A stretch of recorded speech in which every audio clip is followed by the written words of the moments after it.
wabarakatuh. Bismillah walhamdulillah wassalatu wassalamu ala sayyidi rasulillah wa ala alihi wa sahbihi wa man tabi'ahudah wa ba'du fayaqulullahu tabaraka wa ta'ala wa huwa asdaqul qailin yamhullahu ma yasha'u wa yusbit wa indahu ummul kitab wa qala nabiyyuna wa uswatuna wa qudwatuna wa maulana Muhammad idza kanat lailatun nisfi min sya'ban faqumu lailaha wa sumu naharaha sadaqallah wa sadaqa rasulullah sallallahu alaihi wasallam. Al-Mukarramun, para asatid, para kesepuhan, para tokoh masyarakat, tokoh lingkungan di lingkungan Masjid Jami Darul Mukminin, wabil khusus Ketua DKM kita Ustaz Hanafi beserta jajarannya, kita berdoa bersama moga selalu sehat walafiat dan dimudahkan segala urusannya oleh Allah, amin ya rabbal alamin. Jamaah yang mulia, bila kami diizinkan oleh jamaah Darul Mukminin dan kami bukan mau merombak yang ada, kalau boleh malam ini kita baca Yasin ya, boleh ya? Iya baik, nanti diteranginnya, nanti kita malam ini baca Yasin bersama-sama.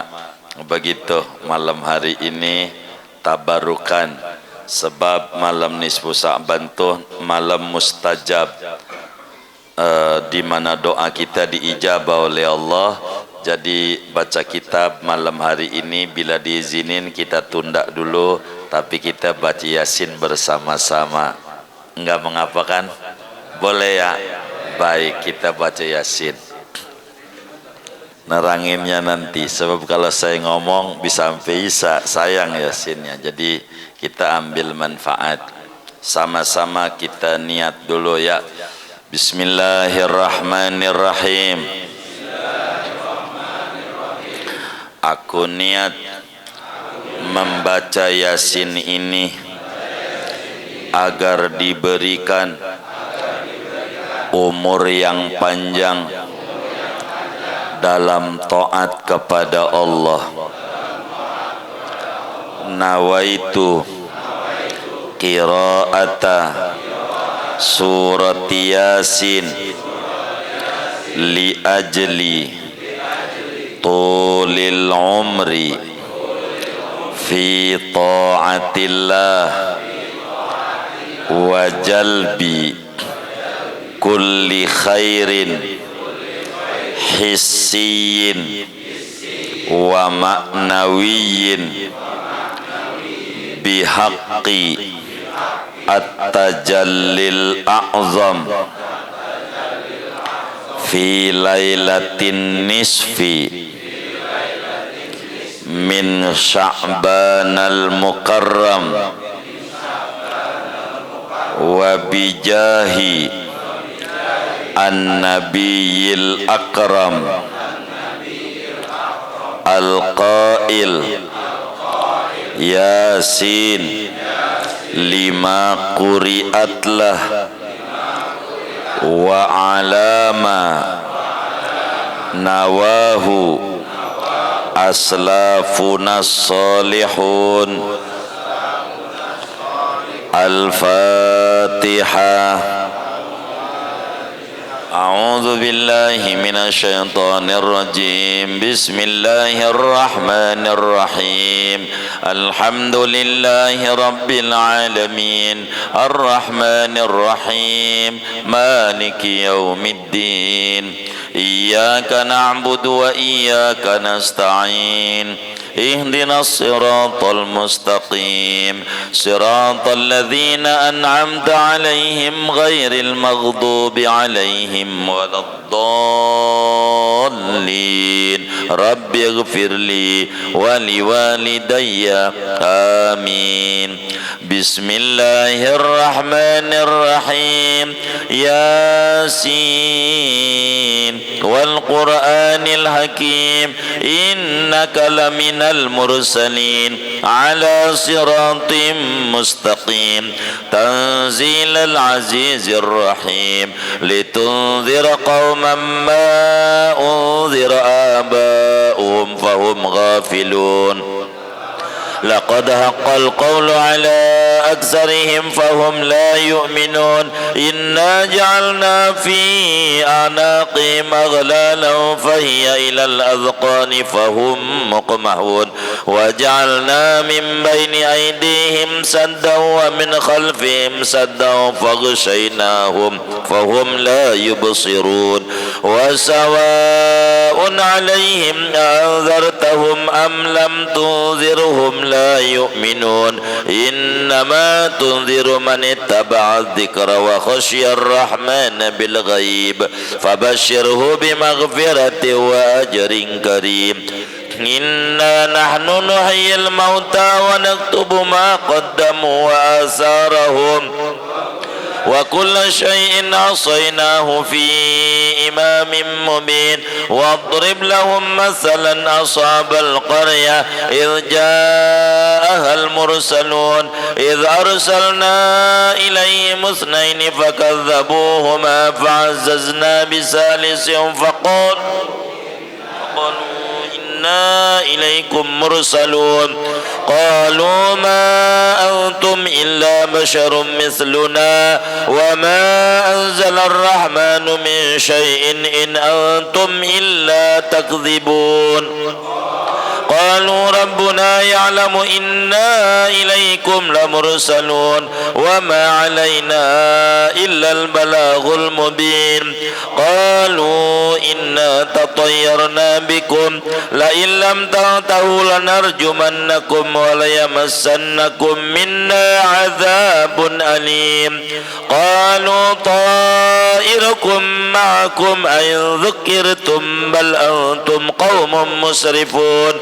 وجاء من أقصى المدينة رجل يسعى قال يا قوم اتبعوا المرسلين اتبعوا من لا يسألكم أجرا وهم مهتدون. أعبد الذي فطرني وإليه ترجعون. أتخذ من دونه آلهة إن يردني الرحمن بضر لا تغني عني شفاعتهم شيئا ولا ينقذون. إني إذا لفي ضلال مبين. إني آمنت بربكم فاسمعون. قيل ادخل الجنة. قال يا ليت قومي يعلمون بما غفر لي ربي وجعلني من المكرمين. وما أنزلنا على قومه من بعده من جند من السماء وما كنا منزلين. إن كانت إلا صيحة واحدة فإذا هم خامدون. يا حسرة لنا العباد ما يأتيهم من رسول إلا كانوا به يستهزئون. ألم يروا كما أهلكنا قبلهم من القرون أنهم إليهم لا يرجعون. وإن كل لما جميع لدينا محضرون. وآية لهم الأرض الميتة أحييناها وأخرجنا منها حبا فمنه يأكلون. وجعلنا فيها جنات من نخيل وأعناب وفجرنا فيها من العيون ليأكلوا من ثمره وما عملته أيديهم أفلا يشكرون. سبحان الذي خلق الأزواج كلها مما تنبت الأرض ومن أنفسهم ومما لا يعلمون. وآية لهم الليل نسلخ منه النهار فإذا هم مظلمون والشمس تجري لمستقر لها ذلك تقدير العزيز العليم والقمر قدرناه منازل حتى عاد كالعرجون القديم لا الشمس ينبغي لها أن تدرك القمر ولا الليل سابق النهار وكل في فلك يسبحون وآية لهم أنا حملنا ذريتهم في الفلك المشحون وخلقنا لهم من مثله ما يركبون وإن نشأ نغرقهم فلا صريخ لهم ولا هم ينقذون إلا رحمة منا ومتاعا إلى حين وإذا قيل لهم اتقوا ما بين أيديكم وما خلفكم لعلكم ترحمون وما تأتيهم من آية من آيات ربهم إلا كانوا عنها معرضين وإذا قيل لهم أنفقوا مما رزقكم الله قال الذين كفروا للذين آمنوا ونطعم من لو يشاء الله أطعمه إن أنتم إلا في ضلال مبين متى هذا الوعد إن كنتم صادقين ما ينظرون إلا صيحة واحدة تأخذهم وهم يخصمون فلا يستطيعون توصية ولا إلى أهلهم يرجعون ونفخ في الصور فإذا هم من الأجداث إلى ربهم ينسلون قالوا يا ويلنا من بعثنا من مرقدنا هذا ما وعد الرحمن وصدق إن كانت إلا واحدة فإذا هم جميع لدينا محضرون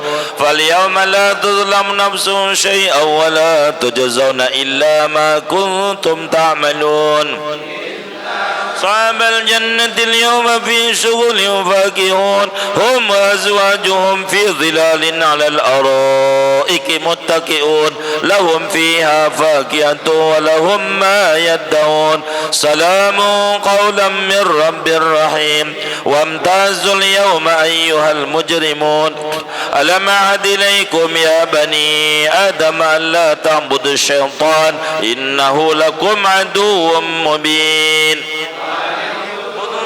هذا صراط مستقيم ولقد أضل منكم جبلا كثيرا أفلم تكونوا تعقلون هذه جهنم التي كنتم توعدون اصلوها اليوم بما كنتم تكفرون اليوم نختم على أفواههم وتكلمنا أيديهم وتشهد أرجلهم بما كانوا يكسبون ولو نشاء لطمسنا على أعينهم فاستبقوا الصراط فأنى يبصرون ولو نشاء لمزغناهم على مكانتهم فما استطاعوا مضيا ولا يرجعون ومن نعمر نكس في الخلق أفلا يعقلون وعلمناه شعر ما ينبغي له ذكر وقرآن مبين لينذر من كان حيا ويحق القول على الكافرين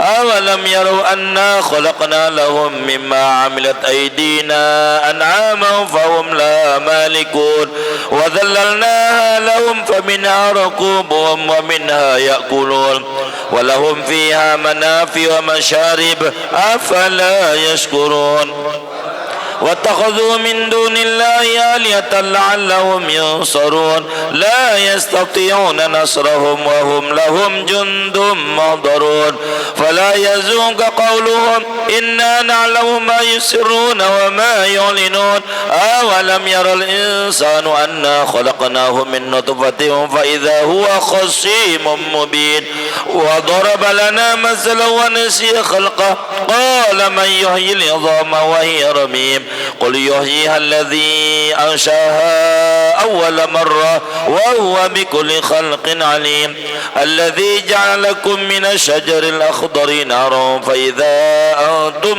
منه توقدون أوليس الذي خلق السماوات والأرض بقادر على أن يخلق مثلهم بلى وهو الخلاق العليم إنما أمره إذا أراد شيئا أن يقول له كن فيكون فسبحان الذي بيده ملكوت كل شيء وإليه ترجعون.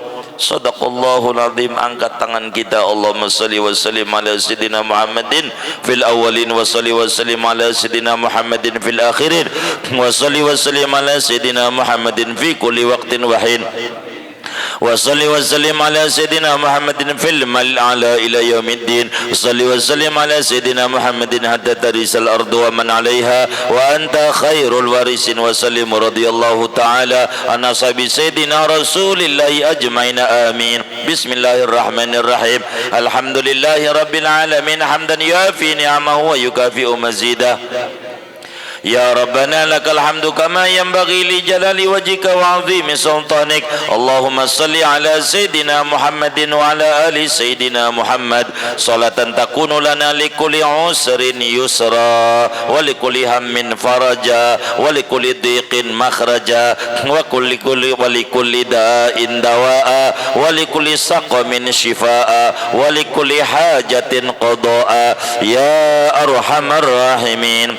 إلهنا جودك دلنا عليك وإحسانك قربنا إليك نشكو إليك ما لا يخفى عليك ونسألك ما لا يعصر عليك إذ علمك بحالنا يغني عن سؤالنا يا مفرج كرب المكروبين فرج عنا ما نحن فيه لا إله إلا أنت سبحانك إنا كنا من الظالمين فاستجبنا له ونجيناه من الغم وكذلك ننجي المؤمنين. اللهم يا ذا المن ولا يمن عليك يا ذا الجلال والإكرام يا ذا الطول والإنعام لا إله إلا أنت ذر اللاجئين وجار المستجيرين ومأمن الخائفين. اللهم إن كنت كتبتنا عندك في أم الكتاب أشقياء أو محروم أو مقترا علينا في الرزق فامه اللهم بفضلك شقوتنا وحرماننا واقتتار أرزاقنا وأثبتنا عندك في أم الكتاب سعداء مرزوقنا موفقين للخيرات فإنك قلت وقولك الحق في كتابك المنزل على لسان نبيك المرسل يمحو الله ما يشاء ويثبت وعنده أم الكتاب. إلهنا بالتجلي الأعظم في ليلة النصف من شهر شعبان المكرم التي يفرق فيها من كل أمر حكيم ويبرم أن تكشف عنا من البلاء ما نعلم وما لا نعلم وما أنت بأعلم إنك أنت العز الأكرم. إلهنا قد تعرض إليك في هذه الليلة المتعرضون وقصدك وأمل معروفك وفضلك الطالبون ورغب إلى جودك وكرمك الراغبون ولك في هذه الليلة نفحات وعطايا وجوائز ومواهب وهبة تمن بها على من تشاء من عبادك وتخص بها من أحببته من خلقك وتمنع وتحرم من لم تسبق له منك العناية. فنسألك يا الله بحب الأسماء إليك وأكرم الأنبياء عليك أن تجعلنا ممن سبقت له منك العناية واجعلنا من أوفر عبادك واجزل خلقك حظا ونصيبا وقسما وهبة وعطية في كل خير تقسم في هذه الليلة أو فيما بعدها من نور تهدي به أو رحمة تنشرها أو رزق تبسطه أو ضر تكشفه أو ذنب تغفره أو شدة تدفعها أو فتنة تصرفها أو بلاء ترفعه أو معافاة تمن بها أو عدو تكفي فاكفنا كل شر. وفقنا اللهم لمكارم الأخلاق وارزقنا العافية والبركة والسعة في الأرزاق وسلم من الرجز والشرك والنفاق. اللهم إنا نسألك من خير ما تعلم ونعوذ بك من شر ما تعلم ونستغفرك من كل ما تعلم إنك أنت علام الغيوب. اللهم إن العلم عندك وهو عنا محجوب ولا نعلم أمرا نختار لأنفسنا وقد فوضنا إليك أمورنا ورفعنا إليك حاجاتنا ورجوناك لفاقتنا وفقرنا فارشدنا يا الله وثبتنا ووفقنا إلى حب الأمور إليك وحمدها لديك فإنك تحكم بما تشاء وتفعل ما تريد وأنت على كل شيء قدير ولا حول ولا قوة إلا بالله العلي العظيم. وصلى الله عليه sayyidina Muhammadin wa ala alihi washabihi wasallam. Subhana rabbika rabbil izzati amma yasifun wa salamun alal mursalin walhamdulillahi rabbil alamin. Bismillahirrahmanirrahim. Aku niat membaca surat Yasin agar diberi keselamatan, kesejahteraan dari berbagai bahla dan malapetaka, berbagai penyakit.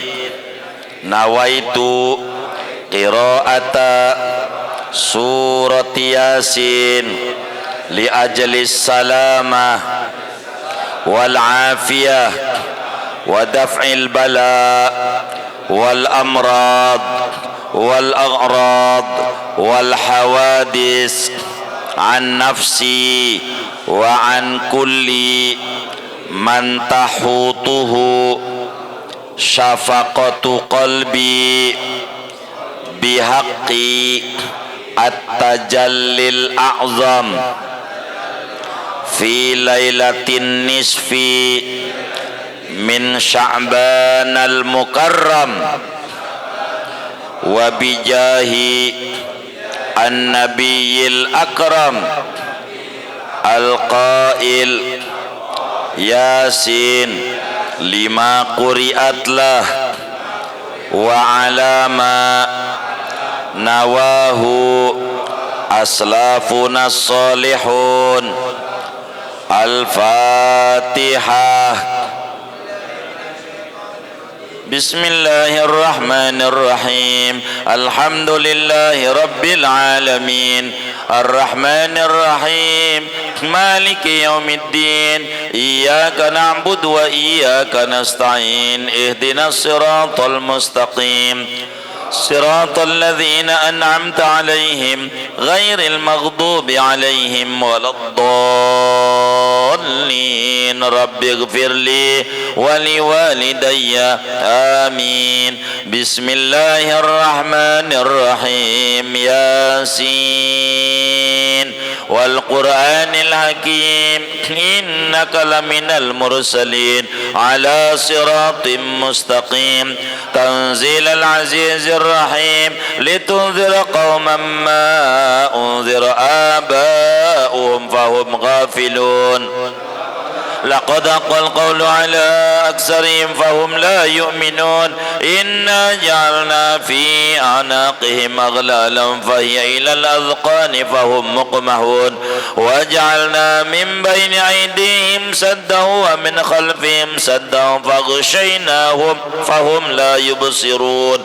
وسواء عليهم أنذرتهم أم لم تنذرهم لا يؤمنون.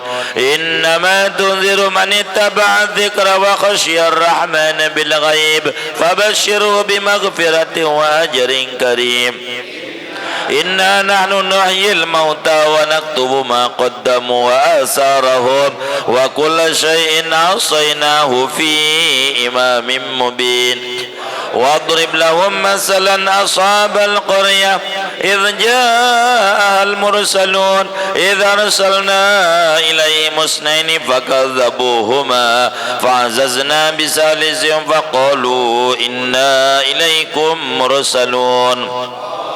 قالوا ما أنتم إلا بشر مثلنا وما أنزل الرحمن من شيء إن أنتم إلا تكذبون. قالوا ربنا يعلم إنا إليكم لمرسلون وما علينا إلا البلاغ المبين. قالوا إنا تطيرنا بكم لئن لم تنتهوا لنرجمنكم وليمسنكم منا عذاب أليم. قالوا طائركم معكم أئن ذكرتم بل أنتم قوم مسرفون.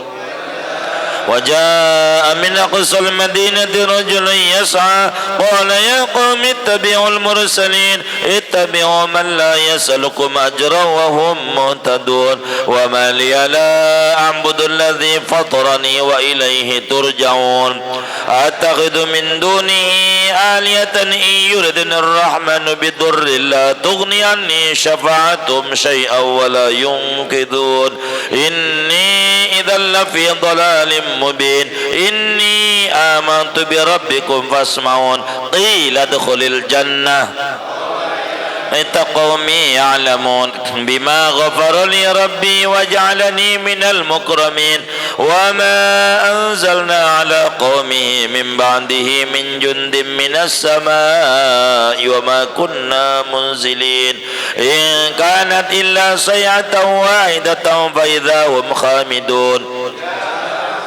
على العباد ما يأتيهم من رسول إلا كانوا به يستهزئون ألم يروا كما أهلكنا قبلهم من القرون أنهم إليهم لا يرجعون وإن كل لما جميع لدينا محضرون وآية لهم الأرض الميتة أحييناها وأخرجنا منها حبا فمنه يأكلون وجعلنا فيها جنات من نخيل وأعناب وفجرنا فيها من العيون ليأكلوا من ثمره وما عملت أيديهم ولا يشكرون سبحان الذي خلق الأزواج كلها مما تنبت الأرض ومن أنفسهم ومما لا يعلمون وآية لهم الليل نسلخ منه النهار فإذا هم مظلمون والشمس تجري لمستقر لها ذلك تقدير العزيز العليم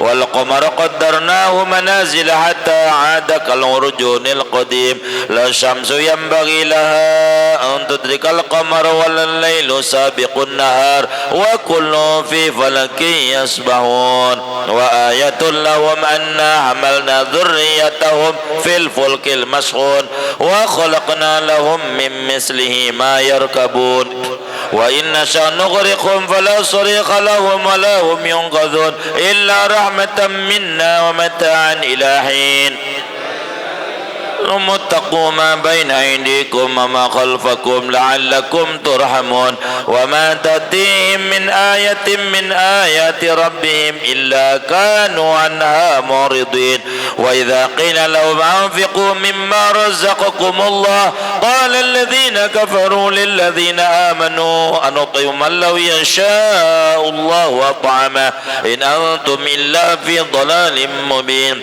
ويقولون متى هذا الوعد إن كنتم صادقين ما ينظرون إلا صيحة واحدة تأخذهم وهم يخصمون فلا يستطيعون توصية ولا إلى أهلهم يرجعون ونفخ في الصور فإذا هم من الأجداث إلى ربهم ينسلون قالوا يا ويلنا من بعثنا من مرقدنا هذا ما وعد الرحمن وصدق المرسلون إن كانت إلا صيحة واحدة فإذا هم جميع لدينا محضرون فاليوم لا تظلم نفس شيئا ولا تجزون إلا ما كنتم تعملون إن أصحاب الجنة اليوم في شغل فاكهون هم وأزواجهم في ظلال على الأرائك متكئون لهم فيها فاكهة ولهم ما يدعون سلام قولا من رب رحيم وامتازوا اليوم أيها المجرمون قم يا بني آدم لا تعبدوا الشيطان إنه لكم عدو مبين وأن اعبدوني هذا صراط مستقيم ولقد أضل منكم جبلا كثيرا أفلم تكونوا تعقلون هذه جهنم التي كنتم توعدون اصلوها اليوم بما كنتم تكفرون اليوم نختم على أفواههم وتكلمنا أيديهم وتشهد أرجلهم بما كانوا يكسبون ونشاء لطمسنا على أعينهم فاستبقوا الصراط فأنى يبصرون ولو نشاء لمسخناهم على مكانتهم فما استطاعوا مضيا ولا يرجعون ومن نعمره نكس في الخلق أفلا يعقلون وما علمناه الشعر وما ينبغي له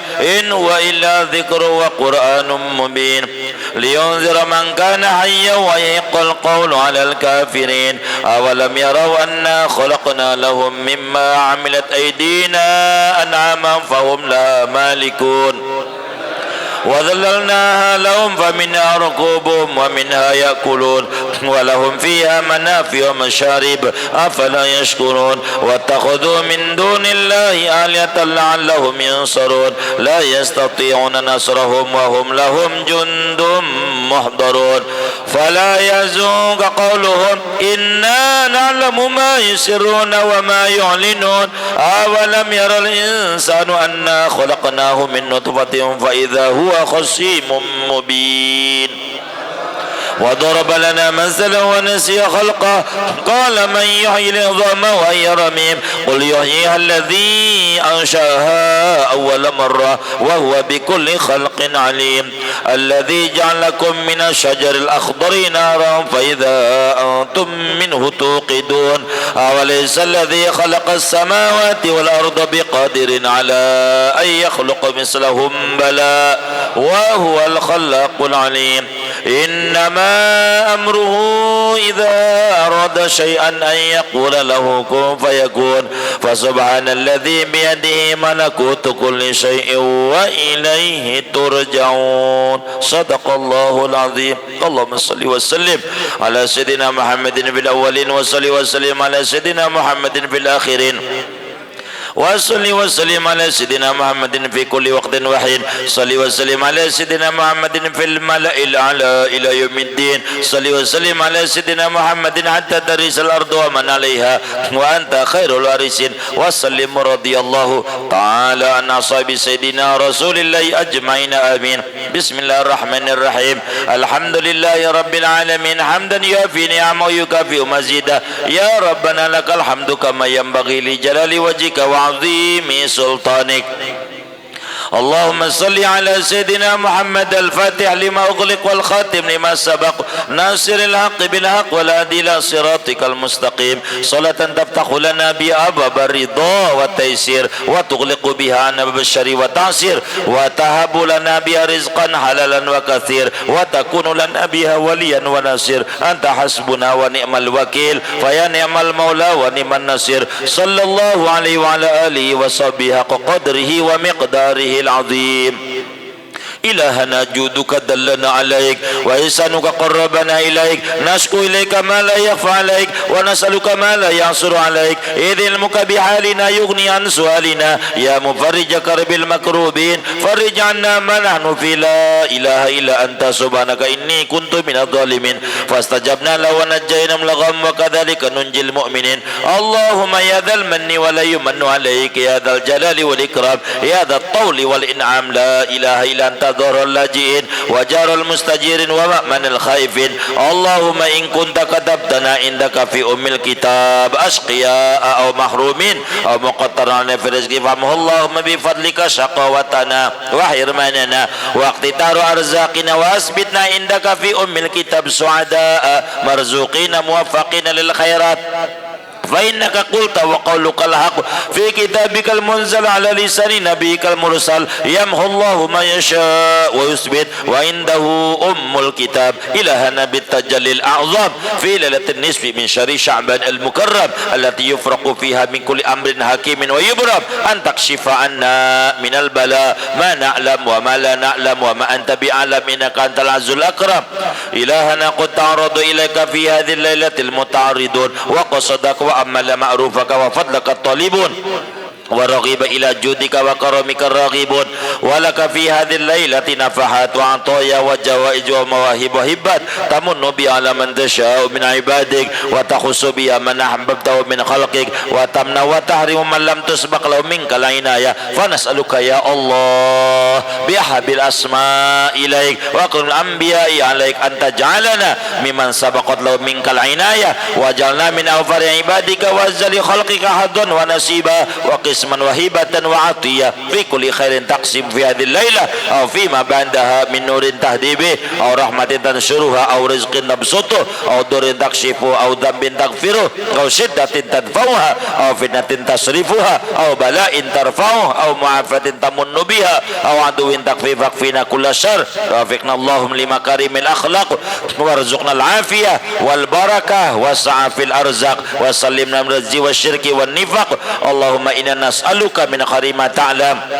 wa na'udzubika min syarri ma ta'lam wa nastaghfiruka min kulli ma ta'lam innaka anta 'allamul ghuyub Allahumma innal ilma indak wa huwa anna mahjub wa la na'lamu amran nakhtaru li anfusina wa qad fawwadna ilayka umurana wa rafa'na ilayka hajatina wa rajawnaka li faqatina wa faqrina farshidna ya Allah wa sabbitna wa fiqna ila habil umri ilaik wa hamdi ila daik fa innaka taqbi ma tasha wa tafallu ma turid wa anta ala kulli syai'in qadir wa la haula wa la quwwata illa billahil aliyil azim sallallahu ala sayyidina Muhammadin wa ala alihi washabihi wasallam subhana rabbika rabbil izzati amma yasifun wa salamun al mursalin walhamdulillahi rabbil alamin. Bismillahirrahmanirrahim. Aku niat membaca surat Yasin agar diberikan rezeki halal yang luas, yang barakah untuk bekal ibadah, agar wafat dalam keadaan husnul khatimah. Nawaitu qira'ata surat Yasin lijalbi ar-rizqil halal al-wasi' al-mubarak min haitsu ahtasibu wa min haitsu la ahtasib li ajlil istighna anin nasi bifadlillah wa li talabi husnil khatimah fi khairin wa lutfin wa afiyah bihaqqi at-tajalli al-a'zam fi lailatin nisfi min Sya'ban al-mukarram wa bijahi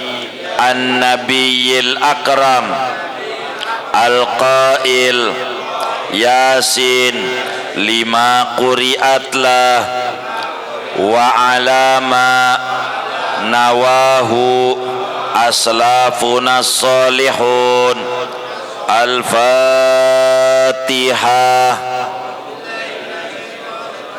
Bismillahirrahmanirrahim. Alhamdulillahi rabbil alamin.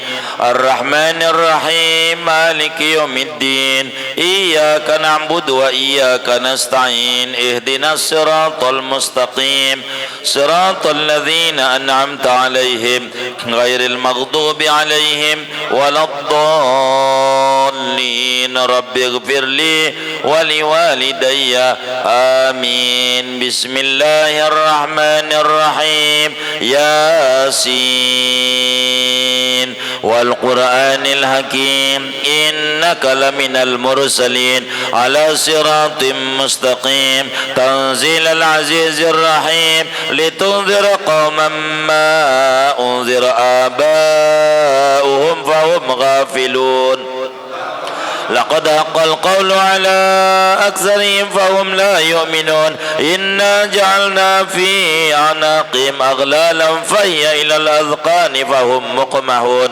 وجعلنا من بين أيديهم سدا ومن خلفهم سدا فغشيناهم فهم لا يبصرون. وسواء عليهم أنذرتهم أم لم تنذرهم لا يؤمنون. إنما تنذر من اتبع الذكر وخشي الرحمن بالغيب فبشره بمغفرة وأجر كريم. إنا نحن نحيي الموتى ونكتب ما قدموا وآثارهم وكل شيء أحصيناه في إمام مبين. واضرب لهم مثلا أصحاب القرية إذ جاءها المرسلون إذ أرسلنا إليهم اثنين فكذبوهما فعززنا بثالث فقالوا إنا إليكم مرسلون قالوا ما أنتم إلا بشر مثلنا وما أنزل الرحمن من شيء إن أنتم إلا تكذبون قالوا ربنا يعلم إنا إليكم لمرسلون وما علينا إلا البلاغ المبين قالوا إنا تطيرنا بكم لئن لم تنتهوا لنرجمنكم وليمسنكم منا عذاب أليم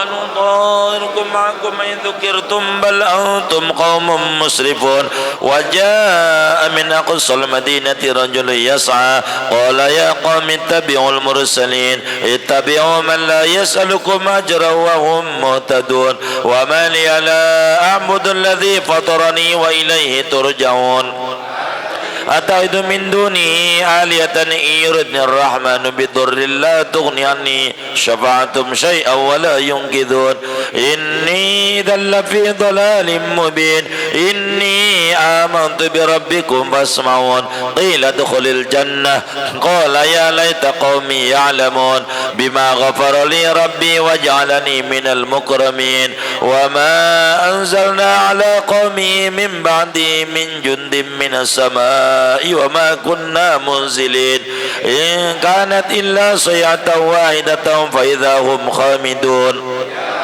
يا حسرة على العباد ما يأتيهم من رسول إلا كانوا به يستهزئون ألم يروا كما أهلكنا قبلهم من القرون أنهم إليهم لا يرجعون وإن كل لما جميع لدينا محضرون وآية لهم الأرض الميتة أحييناها وأخرجنا منها حبا فمنه يأكلون وجعلنا فيها جنات من نخيل وعنب وفجرنا فيها من العيون ليأكلوا من ثمره وما عملت أيديهم أفلا يشكرون سبحان الذي خلق الأزواج كلها مما تنبت الأرض ومن أنفسهم ومما لا يعلمون وآية لهم الليل نسلخ منه النار فإذا هم مظلمون لمستقر لها ذلك تقدير العزيز العليم والقمر قدرناه منازل حتى عاد كالعرجون القديم لا الشمس ينبغي لها أن تدرك القمر ولا الليل سابق النهار وكل في فلك يسبحون وآية لهم أنا حملنا ذريتهم في الفلك المشحون وخلقنا لهم من مثله ما يركبون وإن نشأ نغرقهم فلا صريخ لهم ولا هم ينقذون إلى حين وإذا قيل لهم اتقوا ما بين أيديكم وما خلفكم لعلكم ترحمون وما تأتيهم من آية من آيات ربهم إلا كانوا عنها معرضين وإذا قيل لهم أنفقوا مما رزقكم الله قال الذين كفروا للذين آمنوا أنطعم من لو يشاء الله أطعمه إن أنتم إلا في ضلال مبين ويقولون متى هذا الوعد إن كنتم صادقين ما ينظرون إلا صيحة واحدة تأخذهم وهم يخصمون فلا يستطيعون توصية ولا إلى أهلهم يرجعون ونفخ في الصور فإذا هم من الأجداث إلى ربهم ينسلون قالوا يا ويلنا من بعثنا من مرقدنا هذا ما وعد الرحمن وصدق المرسلون إلا صيحة واحدة فإذا هم جميع لدينا محضرون فاليوم لا تظلم نفس شيئا ولا تجزون إلا ما كنتم تعملون إن أصحاب الجنة اليوم في شغل فاكهون هم وأزواجهم في ظلال على الأرائك متكئون لهم فيها فاكهة ولهم ما يدعون سلام قولا من رب رحيم وامتازوا اليوم أيها المجرمون ألم أعهد إليكم يا بني آدم أن لا تعبدوا الشيطان إنه لكم عدو مبين وأن اعبدوني هذا صراط مستقيم ولقد أضل منكم جبلا كثيرا أفلم تكونوا تعقلون هذه جهنم التي كنتم توعدون اصلوها اليوم بما كنتم تكفرون وتكلمنا أيديهم وتشهد أرجلهم بما كانوا يكسبون ولو نشاء لطمسنا على أعينهم فاستبقوا الصراط فأنى يبصرون ولو نشاء لمسخناهم على مكانتهم فما استطاعوا مضيا ولا يرجعون ومن نعمر نكس في الخلق أفلا يعقلون وما علمناه الشعر وما ينبغي له إن هو إلا ذكر وقرآن مبين لينذر من كان حيا ويحق القول على الكافرين أنا خلقنا لهم مما عملت أيدينا أنعاما فهم لا مالكون وذللناها لهم فمنها ركوبهم ومنها يأكلون ولهم فيها منافع ومشارب فلا يشكرون واتخذوا من دون الله آلهة لعلهم ينصرون لا يستطيعون نصرهم وهم لهم جند محضرون فلا يحزنك قولهم إنا نعلم ما يسرون وما يعلنون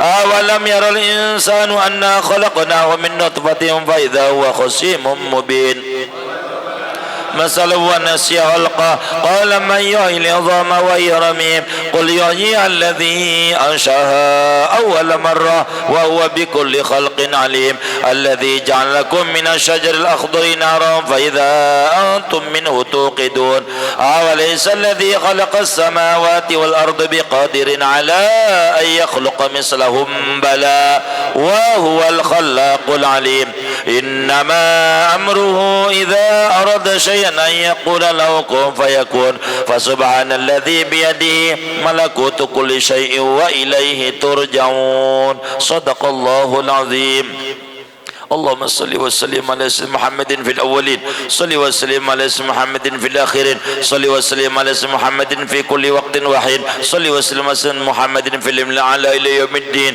صل وسلم على سيدنا محمد حتى ترث الأرض ومن عليها وأنت خير الوارثين وسلم رضي الله تبارك وتعالى عن أصحاب سيدنا رسول الله أجمعين آمين بسم الله الرحمن الرحيم الحمد لله رب العالمين حمدا يوافي نعمه يكافئ مزيدا يا ربنا لك الحمد كما ينبغي لجل وجهك وعظيم سلطانك اللهم صل على سيدنا محمد وعلى آل سيدنا محمد بعدد أنواع الرزق والفتوحات يا باسط الذي يبسط الرزق لمن يشاء بغير حساب وبسط علينا رزقا حلالا واسعا من كل جهة وبسط علينا رزقا حلالا واسعا من كل جهة وبسط علينا رزقا حلالا واسعا من كل جهة من خزائن غيبك بغير منة مخلوق بمحض فضلك وكرمك يا رحمن إلهنا جودك دلنا عليك وإحسانك وقربنا إليك نشكو إليك ما لا يخفى عليك ونسألك ما لا يعصر عليك إذ علمك بحالنا يغني عن سؤالنا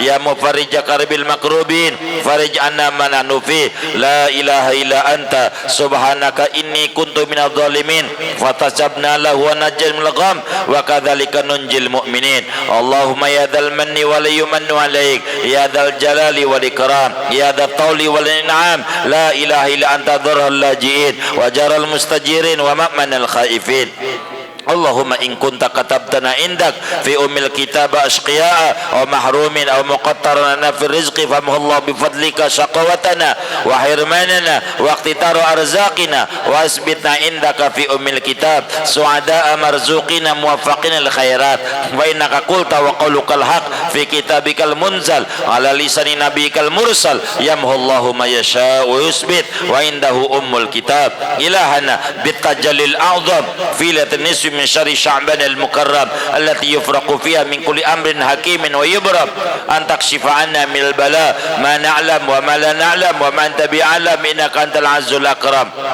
إلهنا قد تعرض إليك في هذه الليلة المتعرضون وقصدك وأمل معروفك وفضلك الطالبون ورغب إلى جودك وكرمك الراغبون ولك في هذه الليلة نفحات وعطايا وجوائز ومواهب وهبات تمن بها من تشاء من عبادك وتخص بها من أحببت من خلقك وتمنع وتحرم من لم تسبق له منك العناية فنسألك يا الله بحب الأسماء إليك وأكرم الأنبياء عليك أن تجعلنا ممن سبقت له منك العناية واجعلنا من أوفر عبادك وزل خلقك حدا ونسيبا وقسما وهبة وعطية في كل خير تقسم يد الليلة أو فيما بعدها من نور تهدي به أو رحمة تنشرها أو رزق تبسطه أو ضر تكشفه أو ذنب تغفره أو شدة تدفعها أو فتنة تصرفها أو بلاء ترفعه أو معافاة تمن بها أو عدو تكفيه فاكفينا كل شر ووفقنا اللهم لمكارم الأخلاق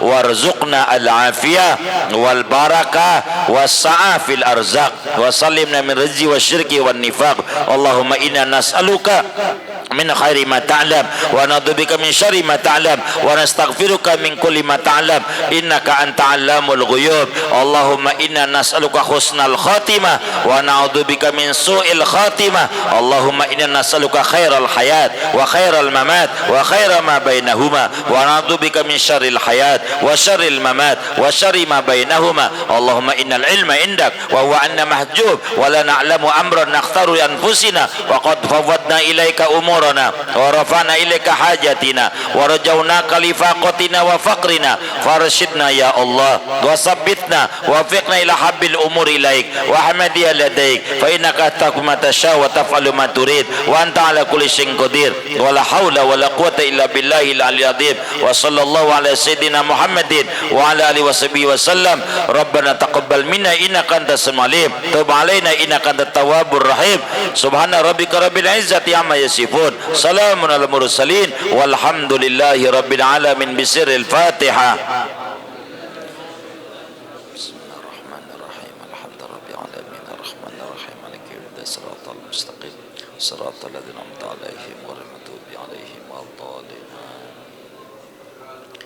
اللهم إنك عفو كريم تحب العفو فاعف عني اللهم إني أسألك العفو والعافية والمعافاة الدائمة في الدين والدنيا والآخرة اللهم إنك تعلم سري وعلانيتي فاقبل معذرتي وتعلم حاجتي فأعطني سؤلي وتعلم ما في نفسي فاغفر لي ذنبي اللهم إني أسألك إيمانا يباشر قلبي ويقينا صادقا حتى أعلم أنه لا يصيبني إلا ما كتبته لي وردني بقضائك اللهم إني أسألك رضاك والجنة وأعوذ بك من سخطك والنار ya Allah.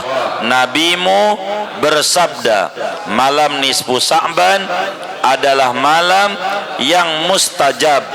Ya Allah, pada malam nisfu Sa'ban ini kami mohon kepadamu, kabulkan hajat-hajat kami dengan segera. Minta sama Allah, minta merem matamu, doain istrinya, doain suaminya, jangan rezeki kita seret karena kita kurang doa buat pasangan kita. Doain anak-anaknya absen satu-satu nama anaknya, mintakan sama Allah. Jangan kita anak kita kurang nurut sama kita karena kita kurang doain mereka. Mintakan sama Allah semuanya. Jangan enggak minta. Malam nisfu Sa'ban adalah malam yang sangat mustajab.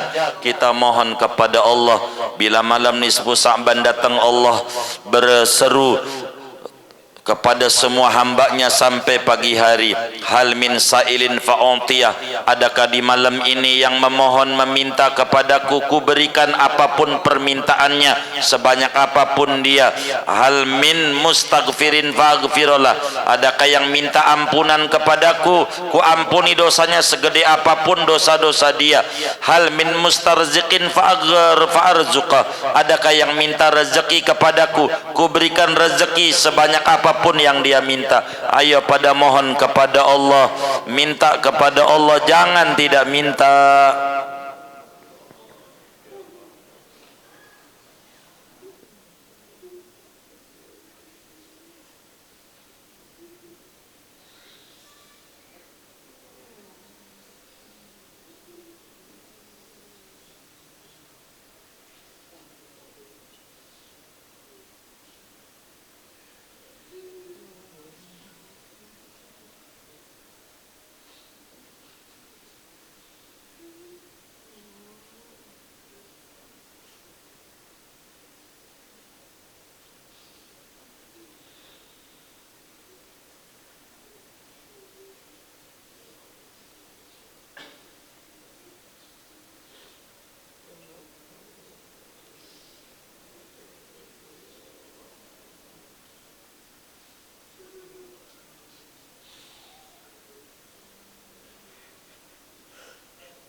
Ya Maulana ya Mujib, ya hadiran laisa yaghib, tawassalna ilaika bil habib, iqdi hajatina qarib, iqdi hajatina qarib, iqdi hajatina qarib, bijahi tahar rasul, bijahi abil batul, bijahi alir rasul, jud rabbana bil qabul, wahab lana kulla sul, rabbi istajib lana, amin. Allahumma ighfir li ummati sayyidina Muhammad, Allahumma altuf bi ummati sayyidina Muhammad, Allahumma arham ummat sayyidina Muhammad, Allahumma aftah ummat sayyidina Muhammad, Allahumma afi ummat sayyidina Muhammad, Allahumma afi ummat sayyidina Muhammad, Allahumma afi ummat sayyidina Muhammad, Allahumma aslih ummat sayyidina Muhammad, Allahumma akshif an ummati sayyidina Muhammad, Allahumma farrij an ummati sayyidina Muhammad, ya mufarrij karbil makrubin, farrij anna همومنا وغمومنا بجاه سيدنا محمد وآل سيدنا محمد وأصحاب سيدنا محمد. يا الله يا رب سيدنا محمد اجعلنا جميعا من أمة سيدنا محمد ومن خيار أمة سيدنا محمد. اللهم إنا نسألك حب رسول الله وحب من يحب رسول الله وحب عمل يبلغنا إلى محبة رسول الله. اللهم بلغ أهلنا وأولادنا wa jama'atana ila ziyarati baitillah wa ziyarati rasulillah miraran birahmatika ya arhamar rahimin. Dawa fiha subhanakallahumma wa tahiyatum fiha salam wa da'wana anil hamdulillahi rabbil alamin. Bapak Ibu saudara-saudara sekalian yang mulia, bilalah waktunya panjang kami akan sampaikan kelebihan dan keagungan malam nisfu Sa'ban ini. Tapi kasihan Bapak Ibu dari sore, jadi saya hanya singkat-singkat saja akan menyampaikan pada malam hari ini. Sya'ban saudara adalah bulan ke-8 daripada bulan Islam, dari mulai Muharram dan 12-nya adalah Dzulhijjah.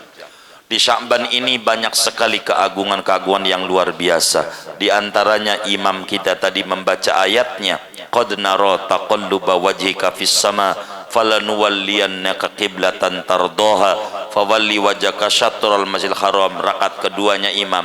Itu menerangkan salah satu keagungan nisfu Sya'ban adalah Allah anugerahkan bagaimana merubah arah kiblat kembali dari Baitul Maqdis menuju Ka'bah. Tapi pada lain kesempatan kita panjangkan menerangkan kenapa qad nara taqalluba wajhika fis sama yang dibaca oleh imam kita di lain kesempatan.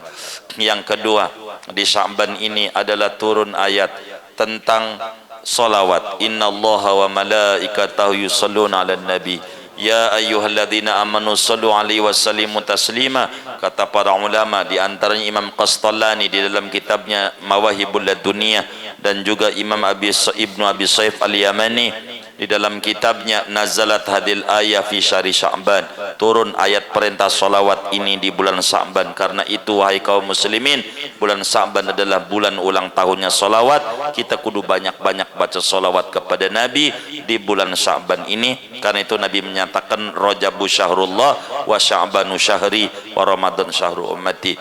Kemudian keagungan yang tidak kalah pentingnya di malam nisfu di Sya'ban ada namanya Lailatul Nisfi min Sya'ban, malam nisfu Sya'ban. Apa itu malam nisfu Sya'ban? Malam ke-15 bulan Sya'ban. Bilalah kita kemudian itu Rajabnya 30 hari, maka tentu kita besok malam. Bisa besok malam. Karena ini kalau Rajabnya 30 hari, ini malam 14. Tapi bila kita Rajabnya 29 seperti umumnya kalender yang ada, maka malam 15-nya jatuh malam Ahad. Nah, malam inilah disebut malam nisfu Sya'ban, malam ke-15 bulan Sya'ban. Bila kita Ramadan ada namanya nisfu, itu malam 16 Ramadan, namanya nisful akhir. Kita bakal kunutan nisfu malam 16. Jadi sorenya itu kita bukanya pakai ketupat, begitu kunutan sebagai tanda imamnya biar enggak lupa mau ganti surat. Maka malam 16 itu bakal habis witirnya ada kunut, maka itu namanya nisful akhir Ramadan. Nisfu Sya'ban adalah nisful awal, malam tanggal 15 bulan Sya'ban, yang mana malamnya kata Nabi diisi dengan ibadah dan siangnya diisi dengan puasa. Bilalah kita kemudian mau menyambut Ramadan, maka mulai besok kita disuruh puasa oleh Rasulullah, buka-buka Syawal, buka-buka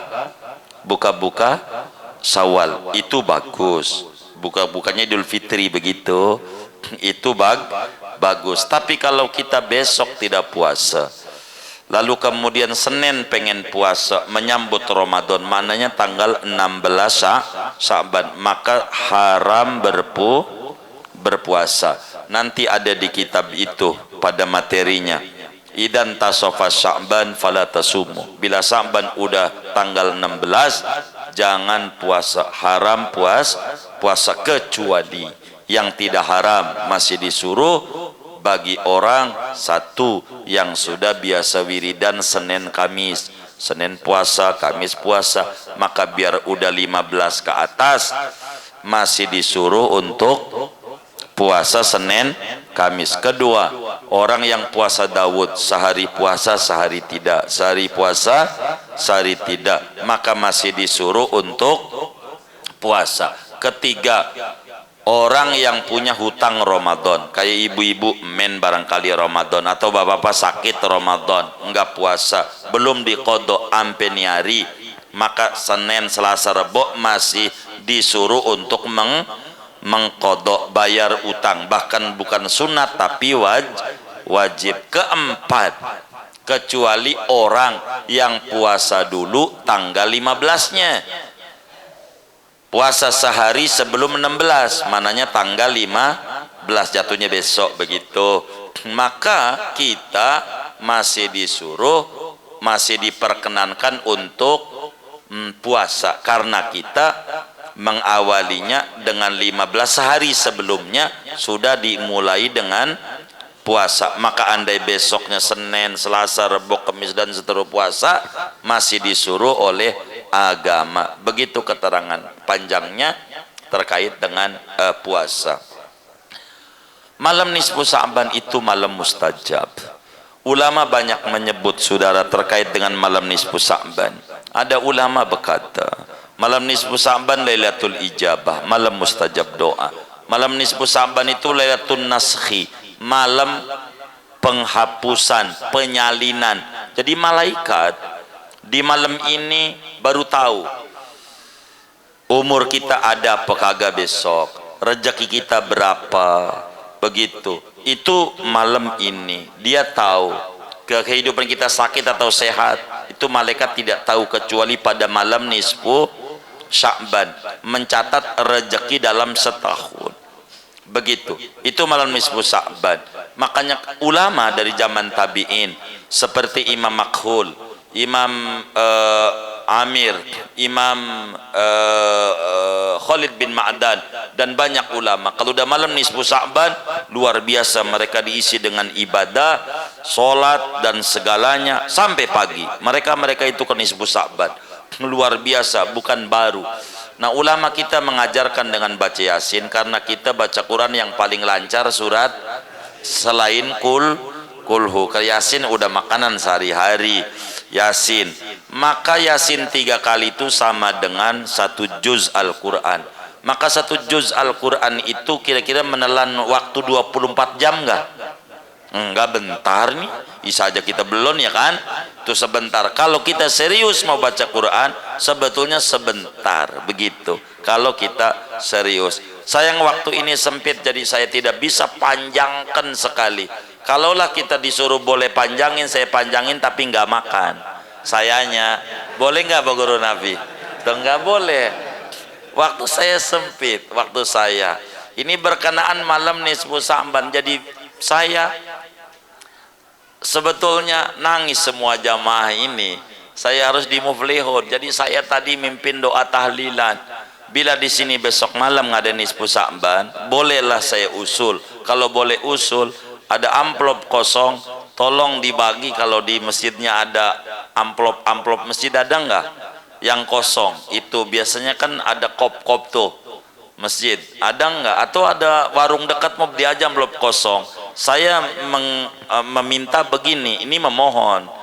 Jadi nanti di amplop itu kosong tuh diisilah oleh jamaah tuh di rumah, nama almarhum tulisin, nama almarhum, bapaknya kah, kakeknya kah, begitu. Tulis saja barang 2 atau 3 atau 4, begitu. Nah, nanti dibalikin nih sama Darul Mukminin di masjid, dibalikin. Tapi jangan dibalikinnya kosong, jangan. Diisi begitu. Ya duitnya buat apa ke masjidnya? Begitu. Namanya Roahan Akbar. Sore datuh kira-kira tengah 6 begitu, atau jam tengah 5 dah. Kalau almarhumnya banyak hampir 1.500 kan, kasihan juga ketua DKM kita bacanya. Tuh namanya kita Roahan Akbar. Kepada naruh tuh amplop tuh. Kalau ada amplopnya malam ini sih saya minta bagi nih. Kalau boleh usul, kalau ada enggak? Mana? Ambil dulu. Mumpung saya ngomong ini. Begitu, bagi nih sama jamaah. Nggak usah gede-gede, seikhlasnya kita. Terserah orang tua kita, bapak kita mau dikasih apa. Saya pengen bapak kita cahaya di kuburnya pentol korek, ya 2.000 dah. Ya kan pentol korek kan kecil, ya kan. Biar ada gedean ya terserah kita. Nanti duitnya kan buat masjid, buat bantu merbot, kita buat siapa kita terserah dah. Begitu buat Masjid Darul Mukminin. Nanti kan ada pengurus-pengurus. Nanti besok kalau boleh, karena mau nisfu Sa'bannya besok, begitu kita nih besok malam di Masjid Darul Mukminin yang saya dengar. Oleh karena itu kalau ada amplop kami minta dibagi aja amplop. Jadi tengah 6 kita orang apa namanya roahan begitu. Kalau boleh usul sih kalau disetujui. Jadi kita doain lah ya bunda kita, karena bulan Sa'ban tuh bulan ruah, bulan dimana kita ingat arwah leluhur-leluhur kita. Karena kita bisa kayak begini berkat doa-doa mereka. Maka kalau doa bareng-bareng, roahan bareng-bareng, namanya tuh bakal diabsen satu-satu. Waktu didoain summa ila arwahi abaina amatina khususon pulan tuh banyak itu, bisa 1.500. Tadi tuh saya baca hampir 7 750 di Muflihun itu banyak banget itu tadi. Begitu kebiasaannya, begitu di beberapa majelis itu selalu mengadakan ruhan akbar. Begitu kasih aja hadiah seperak buat merbot yang tukang bersih-bersih, begitu biar seperak lumayan juga ngirang-girangin orang. Begitu atau dikasih juga pengurusnya yang ngimamin tuh, kasihan kan yang bikin sholat sah kita kan imam ya. Begitu jadi dikasih barang seperak. Mau dari yang ada tuh itu mau kebijakan Darul Mukminin dah bagaimana, saya tidak mau ngatur untuk distribusinya, tapi saya pengen mengatur bagaimana kita bareng-bareng roahan rame-rame di masjid biar kata seperak. Kalau di masjid kan ringan ya kan, begitu. Kalau di rumah kan kudu banyak ya, nanti di rumah lain lagi. Ini biar rame-rame aja, ini mau usul doang, tapi kami tidak maksa, tidak maksa. Andai kata bapak ibu saya ndak mau ya nggak apa-apa, saya usul kalau saya pengennya begitu. Jadi syiar enak, nanti tuh ada amplopnya, bagi aja amplop kosongnya sama semuanya, nanti besok suruh dipulangin, kan rumahnya deket-deket ini kira-kira ya. Kira-kira setuju nggak begitu tuh ya? Setuju ya? Iya baik, dibagi aja. Oh tanggal 7, oh baik kalau begitu tanggal 7 aja tuh, kalau tanggal 7. Tapi dibagi mau boleh juga, kali ngisi mau buat besok malam boleh aja. Baik kalau rohan akbarnya ada begitu ya silakan saja, saya kurang paham di Darul Mukminin. Begitu kalau boleh dibagi, dibagi. Sebetulnya malam nisfu Sa'ban ini luar biasa saudara, saya udah bagi tuh lembaran-lembaran. Jadi kalau mau nanti pada kita sholat isya nanti malam, saudara habis istirahat saudara baca surat Wad-Dukhan diantaranya, saya udah bagi itu lembarannya. Kalau mau sholat hajat barangkali ada yang kesulitan di antara yang hadir nih, yang terkena tekanan dana rendah. Apaan?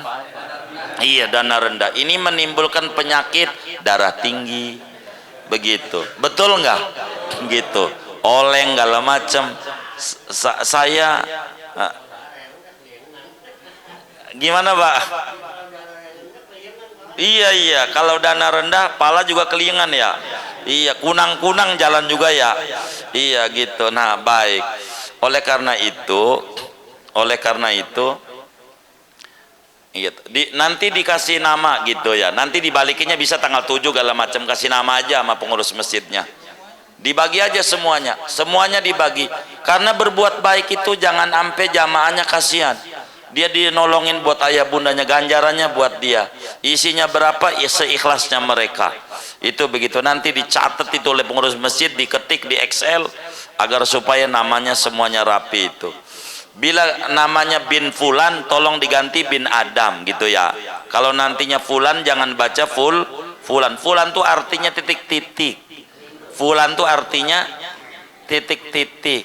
Jangan sampai Sumaila Rohi Mbak Aisyah bin titik-titik, kasihan malaikat, dia bukan orang dukcapil gitu, puyeng dia, kok titik-titik suruh ngisi. Diganti Adam gitu, Nabi anak cucunya Nabi Adam, begitu fulannya tuh, biar rapian kita begitu, biar jelas begitu. Jangan bin titik-titik, jangan. Walaupun biarin itu jamaah menulis titik, kita jangan baca bin fulan, bin Adam aja begitu ya.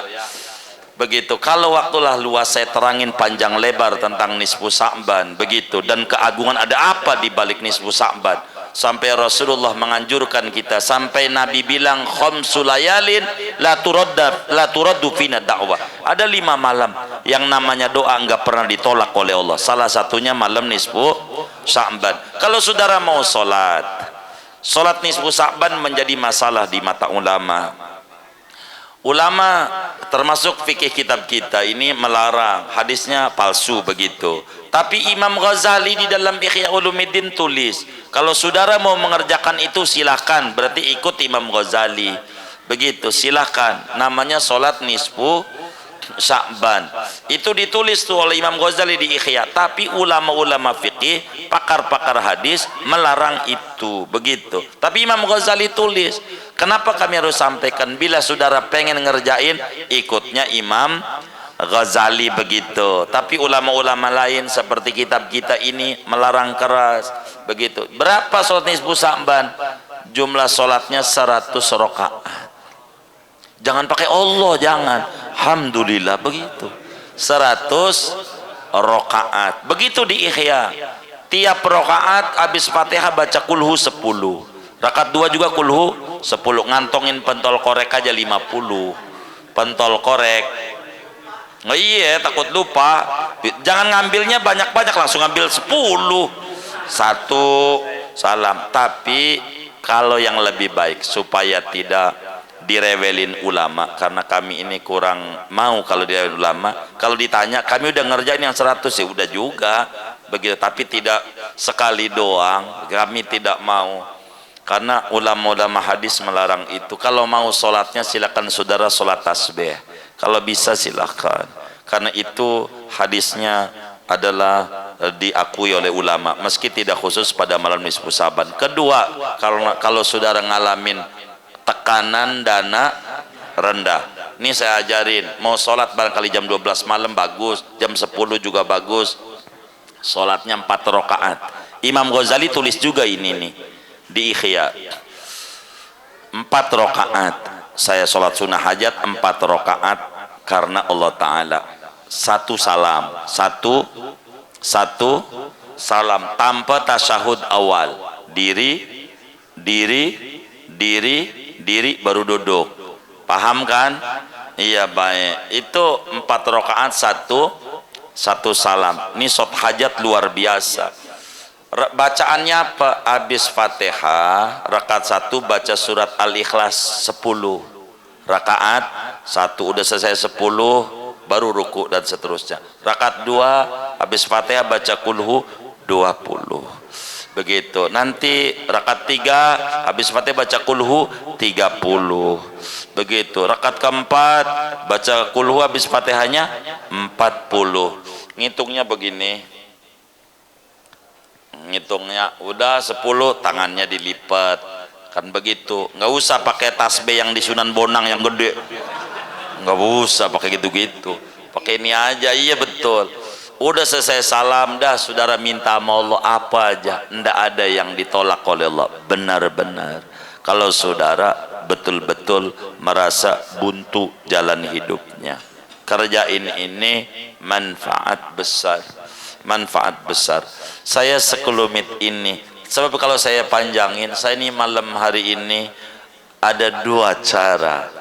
Jadi jam 9 saya harus bicara di Joglo, jam 11 harus bicara di Geraha Raya.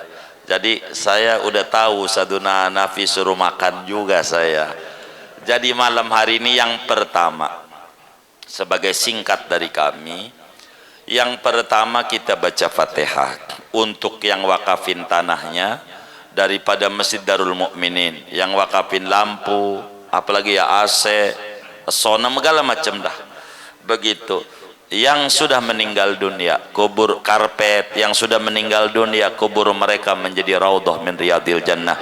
Allah bahagiakan dia dalam barzakhnya, Allah muliakan dia dalam barzakhnya, Allah senengin dia dalam barzakhnya. Yang punya perhatian dan andil di Darul Mukminin, tenaga, waktu, pikiran, uang, segalanya, yang sholat sejak masjid ini didirikan, mudah, yang zikir, yang solawat, yang macam-macam, mudah-mudahan yang masih hidup Allah berikan sehat walafiat, dimudahkan urusannya oleh Allah, diberikan rezeki yang luas, yang barakah untuk ibadah kepada Allah. Al-Fatihah.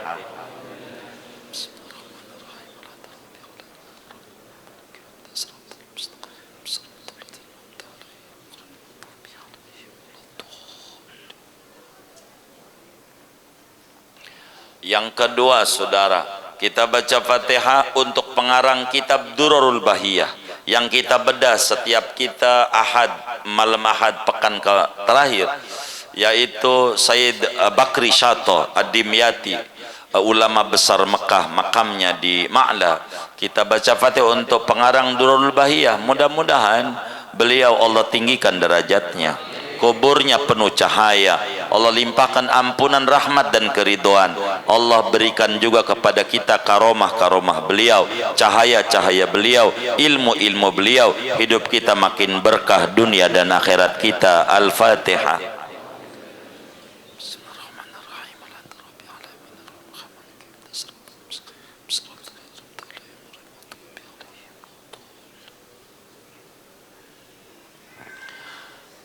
Yang ketiga, kita baca Fatihah untuk ayah bunda kita. Jujur kita ngaji malam minggu bulanan bisa datang ke masjid bukan karena sehat, bukan karena kuat, tapi karena abah ibu kita nangis-nangis sama Allah, pengen anaknya demen agama, pengen anaknya demen nama masjid, pengen anaknya demen nama taklim, maka menggoyangkan arsy Allah sehingga kaki kita dimudahkan oleh Allah langkahnya, hati kita didorong untuk datang ke masjid. Maka patutlah kita bersyukur kepada ayah bunda kita yang sudah meninggal, kubur mereka menjadi raudhah min riyadil jannah. Allah luaskan kuburnya, Allah berikan cahaya di alam barzakhnya, Allah ampuni, Allah berikan rahmat, Allah ridhoi mereka, senangkan mereka, bahagiakan mereka di alam kuburnya, muliakan mereka di alam kuburnya. Ayah bunda kita yang masih hidup diberi sehat walafiat, diangkat penyakitnya oleh Allah, diberikan kesembuhan yang segera, kesembuhan yang sempurna, umurnya makin barakah, dimudahkan urusannya oleh Allah sehingga terus kita bisa memandang wajah mereka. Al-Fatihah.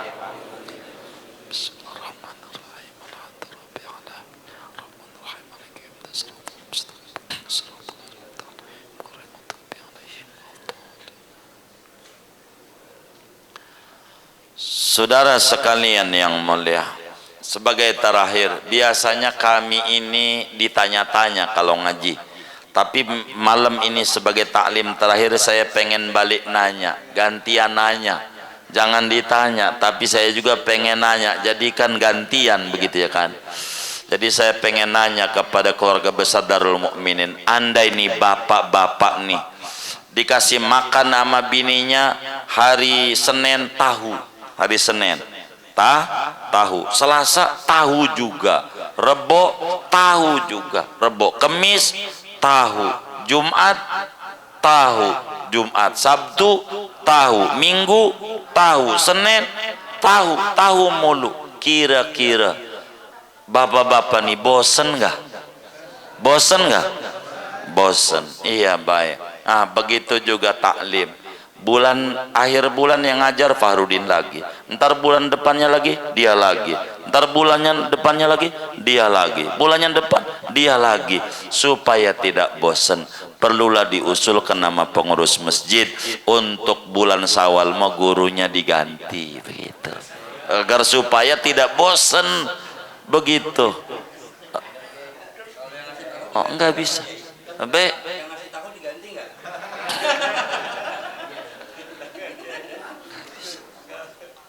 Setuju enggak? Oh, enggak setuju. Jadi saudara ini termasuk orang yang demen perubahan apa lanjutkan? Oh, pantas kalah kemarin.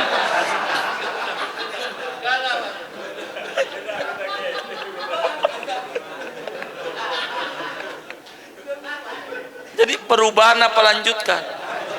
Oh, perubahan. Nah, karena perubahan maka perlulah gurunya dirubah. Oh lain. Iya, baik. Terakhir saya minta maaf bila dalam setiap taklim ada uraian materi yang kurang berkenan atau paparan materi yang kurang dimengerti atau sulit dicerna atau adab-adab kami yang belum benar sesuai tuntunan agama. Kami mohon dibukakan pintu maaf yang seluas-luasnya. Yang kedua, mengaturkan ribuan terima kasih kepada keluarga besar Darul Mukminin atas berbagai kebaikan-kebaikannya. Mudah-mudahan semuanya itu Allah balas dengan balasan berlipat-lipat ganda kebaikan. Amin rabbal alamin. Lupa kami menyampaikan sekali lagi Fatihah buat yang masak-masak, yang ngasih makan setiap malam minggu, ada buah, ada pisang. Dan hebatnya Darul Mukminin punya kehebatan yang saya kagum. Di Darul Mukminin ini kopi lain, teh lain, air putih lain. Tuh hebatnya Darul Mukminin tuh. Pisang lain, jeruk, ya Allah, itu luar biasa. Maka kita baca Fatihah buat yang ngasih makan makanan, yang masak, uangnya, yang masak, yang nyiapin semuanya. Moga-moga sedekahnya itu diterima oleh Allah. Allah ganti berlipat-lipat ganda, rezekinya makin berkah, usahanya makin berkah, anak keturunannya pada ditinggikan derajatnya oleh Allah. Amin. Al-Fatihah.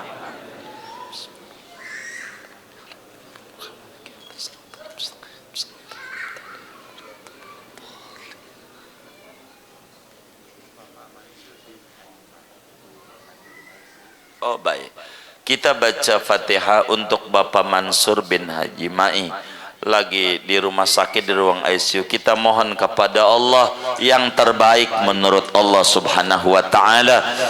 Kalau Allah berikan kesembuhan, Allah berikan kesembuhan yang segera dan sempurna, dan anak-anaknya diberi ganjaran pahala yang besar atas kesabaran merawat orang tua.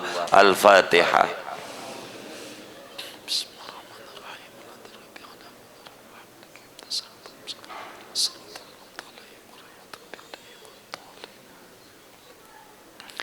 Kemudian sebelum kami tutup salam, ini air dibacain surat Li'ilafi 1 kali. Kasih anaknya boleh, saudaranya boleh. Airnya aja dibacain surat Li'ilafi Quraisy satu kali. Silakan, ini punya siapa ini air? Bacain surat apa? Li'ilafi. Silakan diambil, ditutup. Jangan ditutup dulu sebelum baca surat Li'ilafi. Silakan, punya siapa ini air? Siapa ini yang cerdas ini naruh air di sini nih? Cakep itu. Gitu.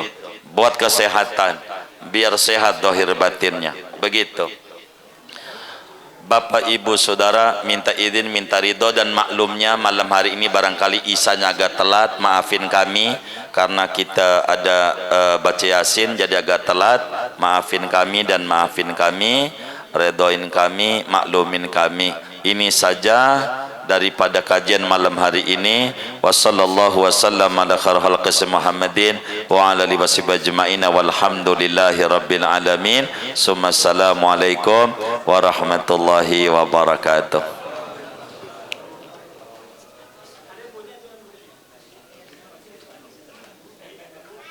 Assalamualaikum warahmatullahi wabarakatuh. Jamaah yang mulia, alhamdulillah kita bersyukur kepada Allah bahwa pengajian kita ini terus berlangsung, dan malam ini kita berada pada menghadapi bulan Ramadan. Jadi malam hari ini sekaligus kita penutupan pengajian. Untuk itu yang pertama, terima kasih kami ucapkan kepada Tuan Guru yang telah membimbing kami semua. Walaupun dalam 1 bulan sekali, tapi apa yang disampaikan oleh guru semua alhamdulillah bisa kita serap dan kita amalkan dalam kehidupan kita sehari-hari. Dan kita berdoa mudah-mudahan Tuan Guru kita diberikan kesehatan oleh Allah Subhanahu dan dimudahkan segala taklim dan dakwah-dakwahnya. Kemudian kami minta doa mudah-mudahan ilmu yang kami terima ini ilmu yang bisa bermanfaat dalam kehidupan kita sehari-hari. Dan terakhir, atas nama pengurus Darul Mukminin, yang pertama mengucapkan terima kasih atas semua atensi dari bapak-bapak sekalian, dan sekaligus mohon maaf apabila ada hal-hal yang berkurang yang bapak-bapak dapatkan. Namun pada malam hari ini mohon kepada para jamaah sekalian untuk tidak meninggalkan masjid terlebih dahulu, karena alhamdulillah pengurus atas inisiatif orang-orang tua menyediakan makan ala kadarnya. Demikian, kurang lebihnya mohon maaf. Wassalamualaikum warahmatullahi wabarakatuh.